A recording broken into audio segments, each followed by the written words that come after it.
Hello friends, welcome to my channel. आज के इस वीडियो में हम लोग पढ़ने वाले हैं आधुनिक काल के 6 युग के बारे में। यहाँ से आपके बोर्ड एग्जाम में हर वर्ष बहुत सारे प्रश्न आते हैं फ्रेंड्स, इसलिए ये 6 युग आपके लिए बहुत ही ज़्यादा इम्पोर्टेंट है फ्रेंड्स। जैसा कि आप देख सकते हैं फ्रेंड, ये 2022 बोर्ड एग्जाम का क्वेश्चन पेपर है और यहाँ से आपके बोर्ड एग्जाम में जैसे कि देखिए यहाँ पे द्विवेदी युग का परिचय दीजिए, ये प्रश्न। तो यहाँ पे देखिए ये दूसरा युग जो है आधुनिक काल का, उसे हम द्विवेदी युग के नाम से जानते हैं। ये 1900 से 1920 के बीच में आता है। यहाँ से एक प्रश्न पूछा है और ये प्रश्न आपके 5 मार्क्स का पूछा जाता है फ्रेंड्स, इसलिए बहुत ही ज़्यादा महत्वपूर्ण हो जाता है। उसके बाद देखिए अगला प्रश्न, प्रयोगवाद की कोई 2 प्रमुख प्रवृत्तियों का वर्णन करें। ये भी 5 मार्क्स का प्रश्न है। यहाँ से आपको 4 प्रश्न बनाने होते हैं, जो कि बहुत ही ज़्यादा इम्पोर्टेंट हो जाता है।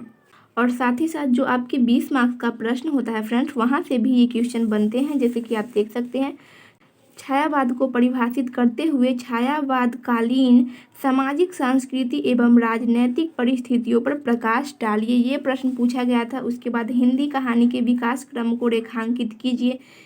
तो ये भी प्रश्न हमें आधुनिक काल से ही देखने को मिला था फ्रेंड्स। तो ये भी 20 मार्क्स का प्रश्न पूछा जाता है। और साथ ही साथ आपके ऑब्जेक्टिव टाइप क्वेश्चन में भी बहुत सारे प्रश्न पूछे जाते हैं फ्रेंड। जैसे कि आप देख सकते हैं, महावीर प्रसाद द्विवेदी किस पत्रिका के संपादक थे, तो सरस्वती पत्रिका के। तो ये भी आपको यहाँ से पूछा गया है, द्विवेदी युग से ये प्रश्न आपका पूछा गया है फ्रेंड्स। उसके बाद मैला आंचल की रचना की विधा बताइए। भारतेंदु युग के 2 रचनाकारों का नाम लिखिए। फिर आधुनिक काल की मीरा किसे कहा जाता है, महादेवी वर्मा को। और ये छायावाद की कवित्री हैं। ठीक है फ्रेंड, प्रश्न आपके 2 मार्क्स के बनते हैं, ऑब्जेक्टिव टाइप के क्वेश्चन है। तो यहाँ से भी आपको 4 से 5 प्रश्न देखने को मिलता है। यानी कि ओवरऑल बोले तो पूरे पेपर से हमें बहुत सारे प्रश्न यहाँ से देखने को मिलते हैं फ्रेंड्स, इसलिए ये बहुत ही ज़्यादा महत्वपूर्ण हो जाता है आधुनिक काल के विषय में। तो आज हम पढ़ने वाले हैं आधुनिक काल के जितने भी रचनाकार हैं और उनकी जितनी भी रचनाएँ हैं, उसको हम ट्रिक के साथ पढ़ने वाले हैं फ्रेंड्स। तो वीडियो में एंड तक बने रहिएगा फ्रेंड्स। तो चलिए वीडियो शुरू करते हैं।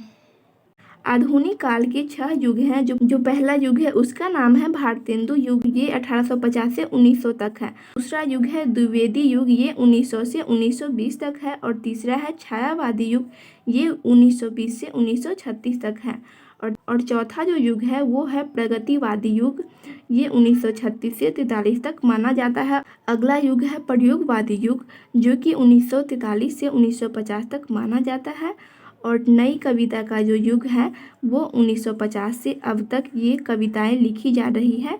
तो अब हम देखते हैं कि जो पहला युग है भारतेंदु युग, उसके विषय में।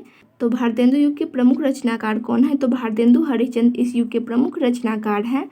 और इनकी जो प्रमुख रचना है उसका ट्रिक है हरिश्चंद्र का प्रेम। तो प्रेम से हो जाएगा प्रेम सरोवर, प्रेम से प्रेम फुलवाड़ी और प्रेम से प्रेम मल्लिका। ये भारतेंदु हरिश्चंद्र की प्रमुख रचना है। अगले कवि हैं अंबिका दत्त व्यास। इनकी जो प्रमुख रचना है वो है भारत धर्म और पावस पचासा। और अगले जो कवि है वो है जगमोहन सिंह। इनकी प्रमुख रचना देवयानी और श्याम सरोजनी है। अगले कवि हैं राधा चरण गोस्वामी। इनकी प्रमुख रचना है नवभक्त माल।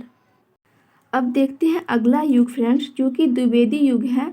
और इस काल का रचना काल है 1900 से 1920 ईस्वी तक।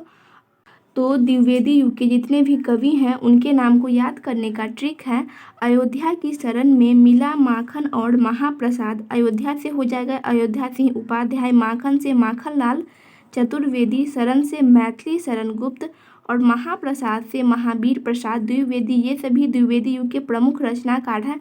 अब बात करते हैं इनकी प्रमुख रचनाओं को कैसे याद करें।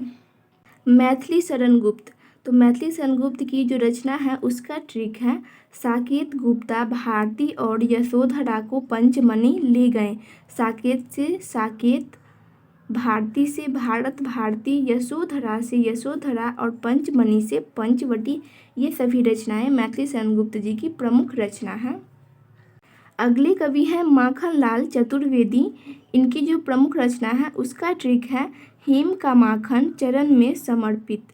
तो हेम से हो जाएगा हेम तरंगिणी, हेम से हेम किरीटिनी और चरण से युग चरण और समर्पित से समर्पण। ये सभी इनकी प्रमुख रचना है।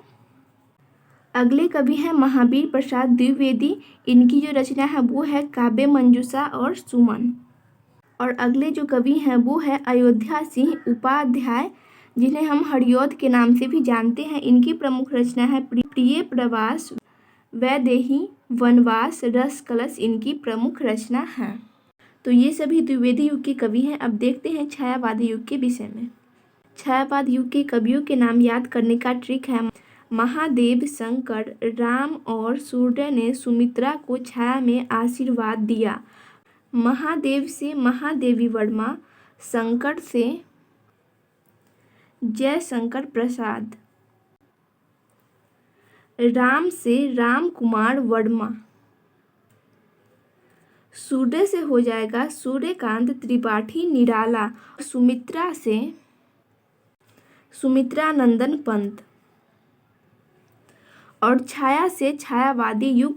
ये सभी छायावाद युग के प्रमुख कवि और कवित्री हैं। तो इसे आप इस ट्रिक से बहुत ही आसानी से याद कर सकते हैं। तो अब देखते हैं सबसे पहले हम जयशंकर प्रसाद की रचनाओं को हम कैसे याद कर सकते हैं। जयशंकर प्रसाद जी की प्रमुख रचनाओं को याद करने का ट्रिक है। शंकर ने चित्र में करुणा के आंसू को लहर के बदले झरना दिखाकर पैसा कमाया। शंकर से जयशंकर प्रसाद, चित्र से चित्राधार, करुणा से करुणालय, आंसू से आंसू, लहर से लहर और झरना से झरना। और तितली को आप ऐसे याद कर सकते हैं कि झरना के ऊपर बहुत सारी तितलियाँ ऊपर से उड़ती हुई रहती है, और कंकाल, करुणा से ही आप करुणालय और कंकाल दोनों याद रख सकते हैं। तो इस तरीके से आप जयशंकर प्रसाद जी की रचना बहुत ही आसान तरीके से याद कर सकते हैं। अगले कवि सुमित्रा नंदन पंत जी की हम प्रमुख रचनाओं को देखते हैं। इनकी रचनाओं को याद करने का ट्रिक है। सुमित्रा की वीणा की गूंज पूरे आवास में पुलकित हो रही है। सुमित्रा से सुमित्रा नंदन पंत, वीणा से वीणा और गूंज से गुंजन, आवाज से हो जाएगा उच्छ्वास और पुलकित से हो जाएगा पल्लव। ये सभी इनकी बहुत ही प्रमुख रचना है और इन्हें प्रकृति का सुकुमार कवि सुमित्रा नंदन पंत को कहा जाता है। ये भी आपके ऑब्जेक्टिव क्वेश्चन का प्रश्न है। अगले जो छायावादी युग के कवि हैं वो है सूर्यकांत त्रिपाठी निराला। इनकी प्रमुख रचनाओं का ट्रिक है। तुलसीदास की मणि अनामिका निराली है। तुलसीदास से तुलसीदास, मणि से अनिमा और अनामिका से अनामिका। ये सभी इनकी बहुत ही प्रसिद्ध रचना है। अगली कवित्री हैं महादेवी वर्मा। इनकी प्रमुख रचना है यामा, सप्तपर्णा, दीपशिखा, निहार, रश्मि, नीरजा। इनकी रचनाओं को आप ऐसे याद रख सकते हैं कि यामा ने बहुत निहार कर 7 दीप जलाया रश्मि और नीरजा के लिए। इसे आप याद आसानी से रख सकते हैं। तो यामा से हो जाएगा कि यामा, इनकी प्रमुख जो रचना है यामा वो हो जाएगा। उसके बाद 7 दीप जलाया, तो 7 से सप्तपर्णा और दीप से दीपशिखा, और निहार कर मैंने बोला था, निहार से निहार याद कर लीजिए, और रश्मि और नीरजा। तो ये सभी इनकी प्रसिद्ध रचना है। अगले कवि हैं राम कुमार वर्मा। इनकी प्रमुख रचना है आकाश गंगा और चित्ररेखा। और ये चित्ररेखा जो रचना है ये जायसी जी की भी रचना है, इसलिए आपको ये याद रखना। अगला जो युग है वो है प्रगतिवादी युग, और ये युग 1936 ईस्वी से 1943 ईस्वी तक चला था। और इस युग के जो प्रमुख कवि हैं इनके नाम को आप ऐसे याद रख सकते हैं। ट्रिक है इसका। राघव की सुमित्रा को केदार के निराले शिव के नाग ने प्रगति से काटा। तो राघव से हो जाएगा रागे राघव, सुमित्रा से हो जाएगा सुमित्रा से सुमित्रा नंदन पंत, और केदारनाथ से हो जाएगा केदारनाथ अग्रवाल, और निराले से हो जाएगा सूर्यकांत त्रिपाठी निराला, और शिव से हो जाएगा शिव मंगल सिंह सुमन। शिव से क्या हो जाएगा? शिव मंगल सिंह सुमन। और नाग जो है इससे होगा नागा अर्जुन। ये सभी प्रगति युग के, और प्रगति से हो जाएगा प्रगतिवादी जो कवि हैं वो। तो ये सभी प्रगतिवादी से आप ऐसे याद कर सकते हैं फ्रेंड्स। तो ट्रिक क्या है फ्रेंड्स, एक बार फिर से हम रिवाइज कर लेते हैं। राघव की सुमित्रा को केदारनाथ के निराले शिव के नाग ने प्रगति से काटा। राघव से रागे राघव, सुमित्रा से सुमित्रा नंदन पंत, केदार से केदारनाथ अग्रवाल, और निराले से सूर्यकांत त्रिपाठी निराला, और शिव से शिव मंगल से सुमन, और नाग से नागा अर्जुन, और प्रगति से प्रगतिवादी जो कवि हैं वो। तो इसे आप आसानी से ऐसे याद कर सकते हैं। तो अब देखते हैं इनकी प्रमुख रचनाओं को।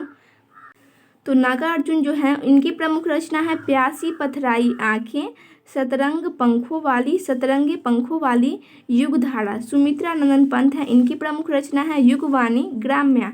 सूर्यकांत त्रिपाठी निराला, इनकी प्रमुख रचना है कुकुड़ मुत्ता। और आपको ये प्रश्न याद रखना है, आधुनिक मीरा के नाम से किसे जाना जाता है? तो महादेवी वर्मा को जाना जाता है। ये ऑब्जेक्टिव का क्वेश्चन बनता है फ्रेंड्स, इसलिए।